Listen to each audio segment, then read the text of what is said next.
Hey there, home theater fans. Todd with avnirvana.com. We're here in Denver, Colorado at CEDIA 2025, and I'm hanging out with Rob Jones, president of Magnetar.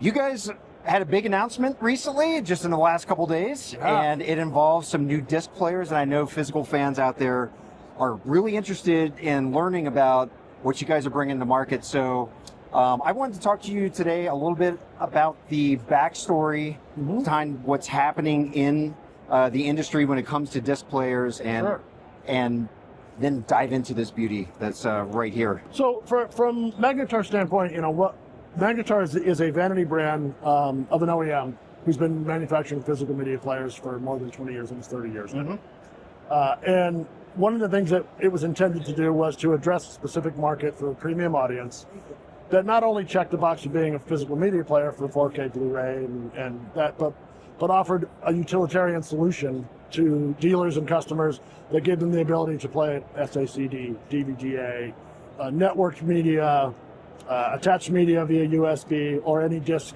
any flavor, and give them a solution that was of the quality that we felt was absent from the market since Apple's departure, right?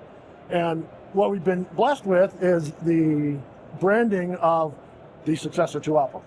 Right, and they set a very high bar, so we're very happy to kind of take that. Yeah, take it to the next level. It's big kudos, right? Big shoes to fill, as they say. So, you know, we didn't come out and say, hey, we're the next Apple. People say, if you're looking for Apple, this is where you want to go. And we went, thank you. All right. So what we wanted to do was to continue kind of that tribute to physical media, as well as understand that there are other needs in the world.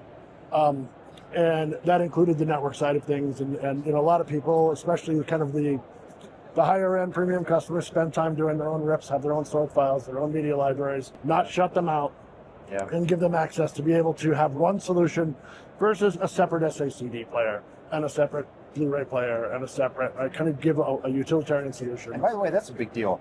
SACD.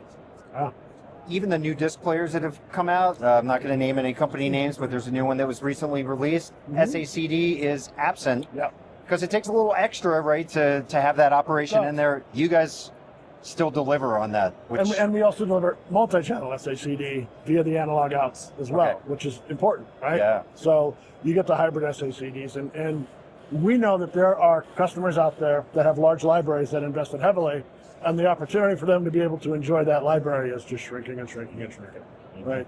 And we're fans of it. So we want to support it, and we want to make sure that when you listen to it, you're getting it in the best possible way as everybody has intended, why they make SACDs. And the same with the video and film side of it, was to be able to express that content, the way the studio transfer looks and the way the director wants it to look. And we maintain that faithful representation without adding our own signature, our own color, our own, right? You know, we try and remain as true as we can. And one of the ways that we do that is we had the UDP-900, the original Gen 1 product, which was very well received. And we listened to the customers, we listened to our dealers who said, hey, can we do this? What about that? And we decided to come out with a MK2, next generation product. Some of the things that we did was to change from a 9028 DAC to a 9038 dual. So we had 9028, 9038 last time. Now we have dual 9038s. Improved the wiring, added direct power to the USB out for 3.0. Because we found that some drives played nice, some drives didn't. And it depended on the power requirements, so we carved in its own little space. So you want to have control over that, we added, it's in Roon certification now. So you're going to have Roon ready integration. Wow. It's done and working on our side. We're just waiting for their blessing. And so it's really about kind of still maintaining that faithful, high quality solution, but figuring ways that you can't do as a running fix, right? Like we completely redesigned the audio board from top to bottom, right? So we committed to. And so this board is unique to Magnetar? Oh yes. Yeah. Everything is. Everything. I see you have XLR outs. Yes. Stereo outs. Yes. That's awesome that you're servicing so many different segments of the enthusiast world. With all these options back here. Yeah, it's important to us, right? It's important to the customers and it's important to us. And for the price point, you know, I mean, this is a 31-pound.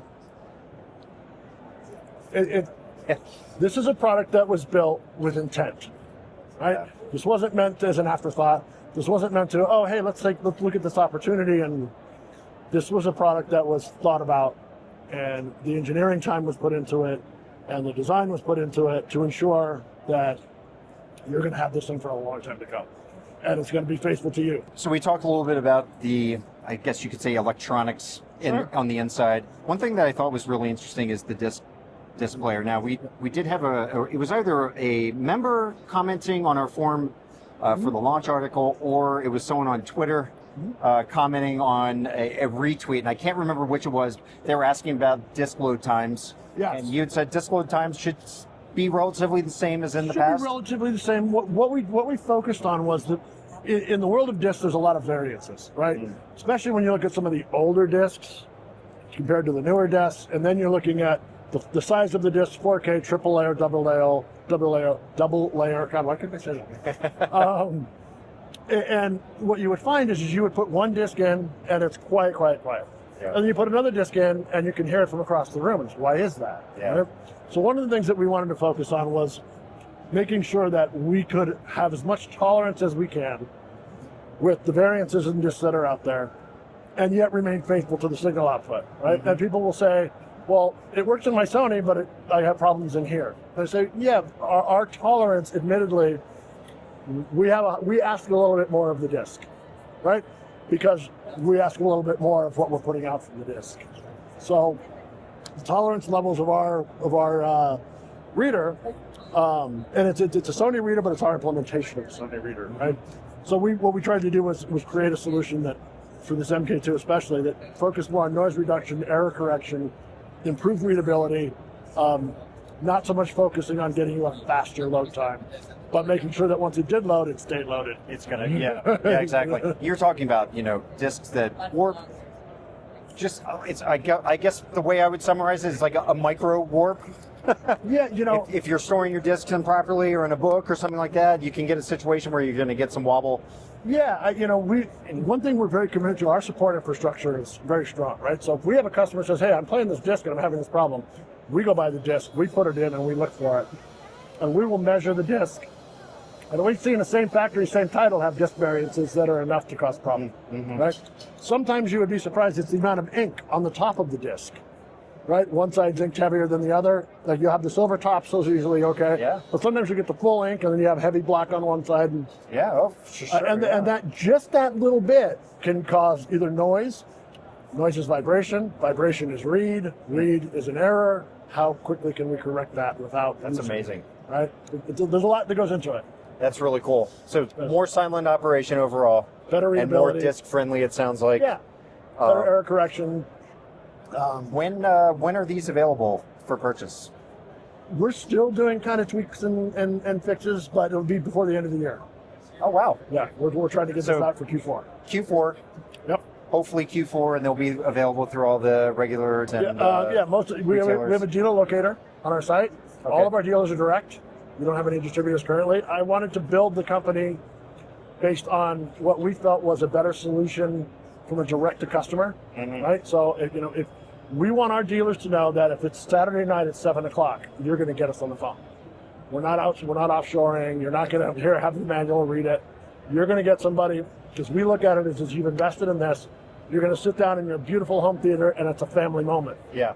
And you don't want to be screwing around with why is my disc not reading. And we want dealers to have the confidence to know that, because they're going to be the first one to get the call. They're going to call us, and I don't want them saying to the customer, I can't help you until Monday.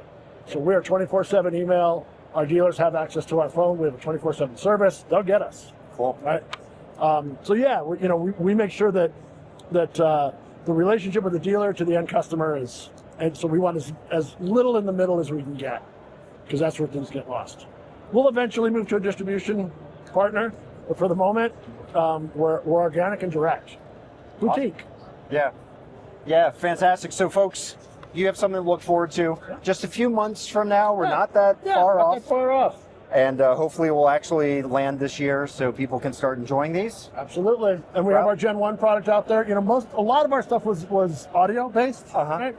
So if audio is not your concern, we have, as far as like the multi-channel and the USB, the XMOS USB DAC, The 800 also has upgrades, a lot of the same upgrades. The 900 has higher quality components than the 800, but it's also $32.99 versus $17.99. Right. Right. But if you're looking for, if you're not really the audio thing and you're just looking for a good solid workhorse player that kind of covers the bases, that would be the 800 player. Fantastic. And they'll launch at the same time? Yes, same time. Yep. Great. All right, folks, you know where to find them on the internet. Go check them out, and these will be coming out really soon. Yep. Rob, thanks so much for hanging out with me Thank you today. for coming to see us. Appreciate it. And everyone out there, we've got a lot of content coming from the show floor today, tomorrow, and on Saturday. So make sure you subscribe to our channel. But more importantly, come over to our home theater forum at avnirvana.com and become a member there, where you can talk to myself, folks like Rob, maybe. Who knows? Maybe he'll pop in there sometime. We do read the forums. Yeah. Absolutely read the forums. Fantastic. Yeah. All right, we'll see you soon. Yes, you will. Thank you for coming by. Yep, for sure. And good luck surviving day one, baby. All right. Thanks.